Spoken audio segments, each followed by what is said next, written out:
Le Midrash, dans Esther Rabbah, compare Haman à un oiseau absurde qui tente de se venger d'un océan qui a détruit son nid au bord de la mer par une vague qui l'a emporté.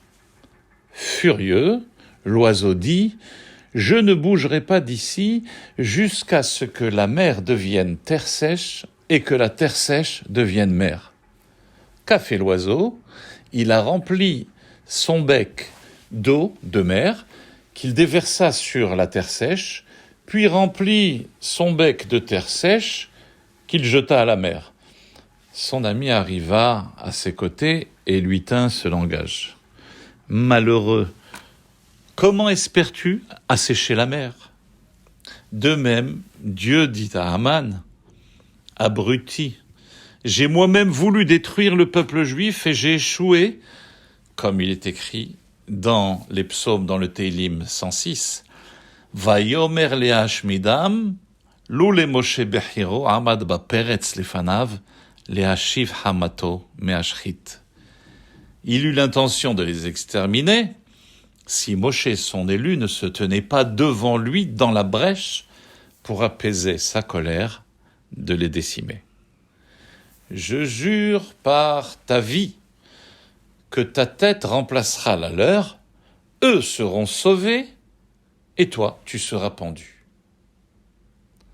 Ce midrash est aussi fascinant qu'intrigant.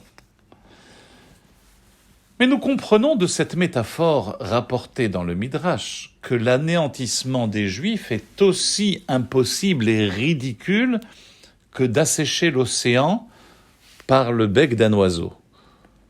Mais l'oiseau est tellement aveuglé par sa colère contre la mer, qui a emporté son nid, qu'il ne se rend même pas compte de l'absurdité de sa prétention. En vérité, cette simplicité trompeuse de cette fable du Midrash renferme en elle les sources de l'antisémitisme. Qu'est-ce qui perturbait Haman au sujet du peuple juif ? Et tous les Haman à travers les âges jusqu'à notre époque. Eh bien, le Midrash, à sa manière inimitable, nous donne une perspective. Comme cet oiseau désespéré, essayant de se venger du nid emporté par la mer, ainsi Haman a senti que tant que les Juifs vivraient, le nid qu'il tentait de construire serait emporté. Depuis le don de la Torah qui a transformé notre destin et a changé la physionomie du monde en imprégnant le monde et la vie juive de sainteté et de transcendance, d'éthique divine, nous inculquant une grande responsabilité morale et spirituelle, tout en conférant au cœur du foyer juif et de la communauté une lueur d'éternité et une part du paradis. Mais ce qui est paradis pour une personne peut être synonyme d'enfer pour d'autres. Notre paradis, à nous, juifs, fut un enfer pour tous les Haman. Car si Dieu existe, c'est la loi morale qui prévaut. Le pouvoir doit avoir des limites, ainsi que le narcissisme. Si Dieu existe, il faut mener une véritable guerre contre la barbarie et parfois se vaincre à soi-même. Haman sentait qu'il y a deux forces diamétralement opposées qui s'excluent l'une de l'autre et se disputent le cœur de l'humanité, et que ces deux forces ne peuvent cohabiter. S'il souhaitait faire prendre racine à son nid, les Juifs devaient forcément disparaître. N'oublions pas ce que fit remarquer Hitler plus de 2000 ans plus tard. Les Juifs ont infligé deux plaies au monde, la circoncision pour le corps et la conscience pour l'âme. Je viens libérer l'humanité de ses chaînes. Mais lui, comme ses prédécesseurs ont échoué, Pharaon, Sisra, Goliath, Sanheriv, Nebuchadnezzar, Chacun a tenté de vider la mer sans succès. Eux ont disparu et le juif est resté. C'est là que Haman a inventé une stratégie. Il savait comment résoudre le problème juif en remplissant d'eau et en allant bec après bec et en le déversant sur la terre sèche. Rompre la relation entre le peuple juif et sa Torah, de démoder la Torah, d'enseigner aux Juifs le mode de vie qu'il entendait imposer.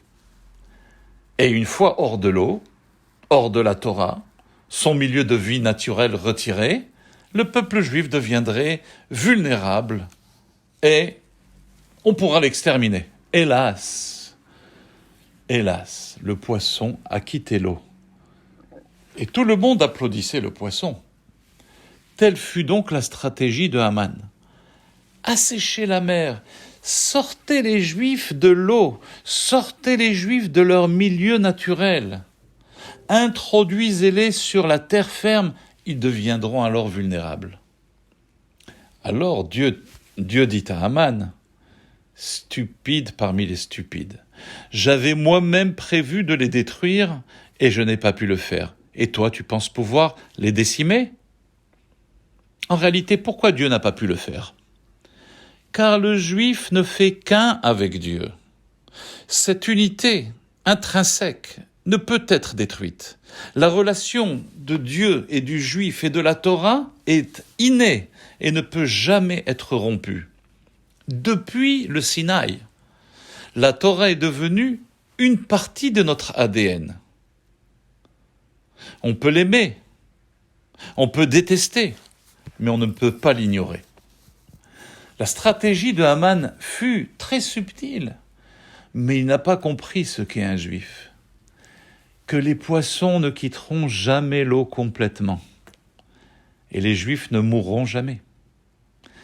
Cela nous donne une perspective sur la façon de considérer chaque membre de notre peuple aujourd'hui et sans distinction.